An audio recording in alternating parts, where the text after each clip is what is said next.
Welcome back to the series The Richest Man in Babylon, a book by George S. Clason, The Man Who Desired Gold. Benshur, the chariot builder of Babylon, was thoroughly discouraged from his seat upon the low wall surrounding his property. He gazed sadly at his temple home and the open workshop in which stood a partially completed chariot. His wife frequently appeared at the open door. Her furtive glances in his direction reminded him that the meal bag was almost empty and he should be at work finishing the chariot. Hammering and heaving, polishing and painting, stretching out the leather over the wheel rims, preparing it for delivery so he could collect him wealthy customer. Nevertheless, his fat, muscular body sat sturdily upon the wall. His slow mind was struggling patiently with a problem for which he could find no answer. The hot tropical sun, so typical of this valley of the Euphrates, beat down upon him mercilessly. Beads of perspiration formed upon his brow and trickled down unnoticed to lose themselves in the hairy jungle on his chest. Beyond his home, toward the high terraced walls surrounding the king's palace, nearby cleaving the blue heavens, was the painted tower of the Temple of Bel. In the shadow of such grandeur was his simple home, and many others far less neat and well cared for. Babylon was like this, a mixture of grandeur and squalor, of dazzling wealth and direst poverty, crowded together without plan or system within the protecting walls of the city.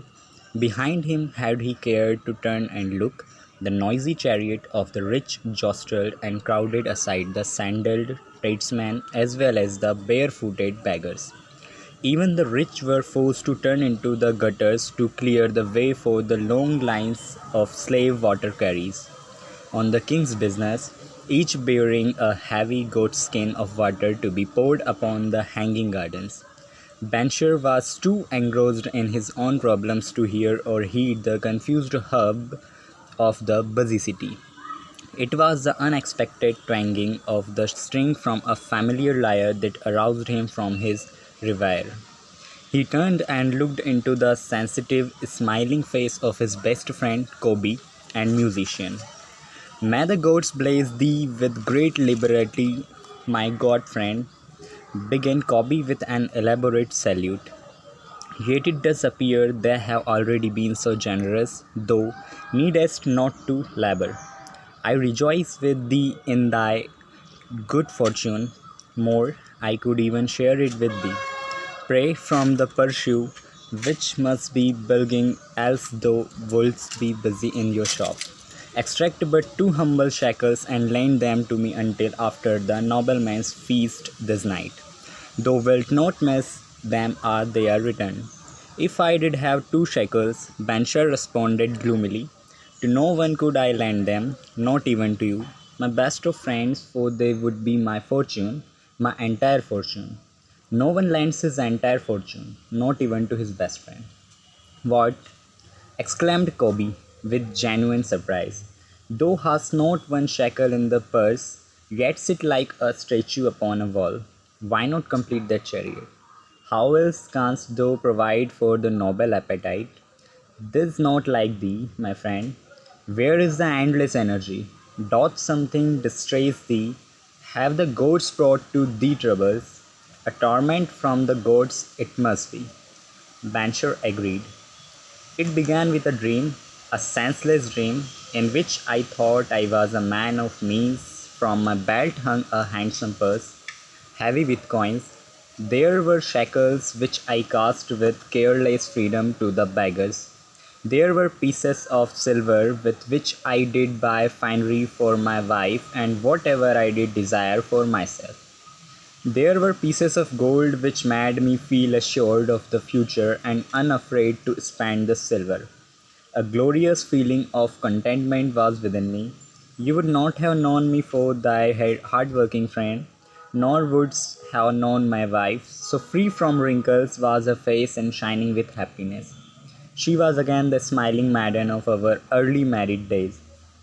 A pleasant dream indeed, commented Kobe. But why should such pleasant feelings as it aroused turn thee into a gloom statue upon the wall? Why indeed? Because when I awoke and remembered how empty was my purse, a feeling of rebellion swept over me. Let us talk it over together. For as the sailors do say, we ride in the same boat, we too. As youngsters, we went together to the priest to learn wisdom. As young men, we shared each other's pleasures. As grown men, we have always been close friends. We have been contented subject of our kind. We have been satisfied to work long hours and spend our earnings freely. We have earned much coins in the year that have passed, yet to know the joys that come from wealth, we must dream about them. Bah! Array we are than dumb sheep. We live in the richest city in all the world. The travelers do say none equals in the world. About us is much display of wealth, but of it we ourselves have not. After half a lifetime of hard labor, though my best of friends hast an empty purse, and sayest to me, may I borrow such a trifle as 2 shekels until after the nobleman's feast this night? Then what I reply? Do I say, here is my purse, its contents will I gladly share? No, I admit that my purse is as empty as thin. What is the matter? Why cannot we acquire silver and gold, more than enough for food and drops? Consider also our sons, Benshire continued, are they not following in the footsteps of their fathers? Need they and their sons and their sons' families live all their lives in the minds of such treasures of gold? And yet, like us, be content to banquet upon sour goat's milk and porridge. Never in all the years of our friendship didst thou talk like this before, Benshire. Kobe was puzzled. Never in all those years did I think like this before. From early dawn until darkness stopped me, I have labored to build the finest chariot any man could make, soft heartedly hoping some day the gods would recognize my worthy deeds and bestow upon my great prosperity. This they have never done. At last, I realize this they will never do, therefore, my heart is sad. I wish to be a man of means. I wish to own lands and cattle, to do fine robes and coins in my purse. I have willing to work for these things with all the strength in my back, with all the skill in my hands, with all the cunning in my mind, but I wish my labor to be fairly rewarded. What is the matter with us? Again I ask you, why cannot we have our just share of the good things so plentiful for those who have the gold with which to buy them? Would I knew an answer, Kobe replied. No better than you, though am I satisfied. My earnings from my lyre are quickly gone. Often must I plan and scheme that my family be not hungry. Also within my breast is a deep longing for a lyre large enough that it may truly sing the strains of music that do search through my mind. With such an instrument could I make music finer than even the king has heard about. Such a lyre thou shouldst have, no man in all Babylon could make it sing more sweetly. Could make it sing so sweetly, not only the king but the gods themselves would be delighted. But how mayest thou secure it while we both of us are as poor as the king's slaves? Listen to the bell. Here they come. He pointed to the long column of half-naked sweating water-bearers plodding laboriously up the narrow street from the river. 5 abreast they marched, each bent under a heavy goatskin of water. A fine figure of a man, he who doth lead them. Kobe indicated the wearer of the bell who marched in front without a load. A prominent man in his own country, it's easy to see. There are many good figures in the line, Benshire agreed. As good men as we. Tall blond man from the north, laughing black man from the south, little brown man from the nearer countries, all marching together from the river to the gardens, back and forth, day after day, year after year. Not of happiness to look forward to, beds of straw upon which to sleep, hard grain porridge to eat, pity the poor birds, Kobe. Pity them I do. Yet though those make me see how little better off are we, free men though we call ourselves. That is truth, Kobe. Unpleasant thought it be, We do not wish to go on year after year living slavish lives, working, working, working, getting nowhere. Might we not find out how others acquire gold and do as they do?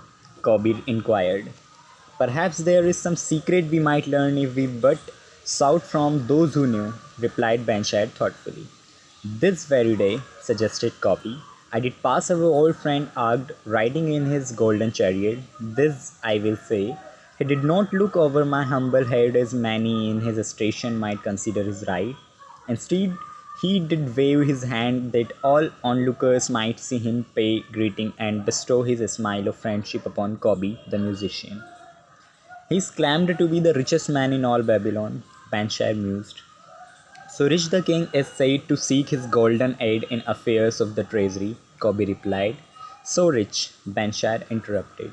I fear if I should meet him in the darkness of the night, I should lay my hands upon his fate wallet. Nonsense, reproved Kobe. A man's wealth is not in the purse he carries. A fate purse quickly empties if there be no golden stream to refill it. Agd has an income that constantly keeps his purse full, no matter how liberally he spends.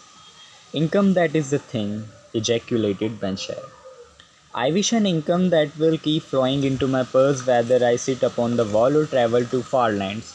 Agd must know how a man can make an income for himself. Though suppose it is something he could make clear to a mind as slow as mine. Methinks he did teach his knowledge to his son. No, monsieur, Kobe responded. Did he not go to Nineveh, and so it is told at the inn, become without aid from his father one of the richest men in that city? Kobe though brings to me a rare thought, a new light gleamed in Benshire's eyes.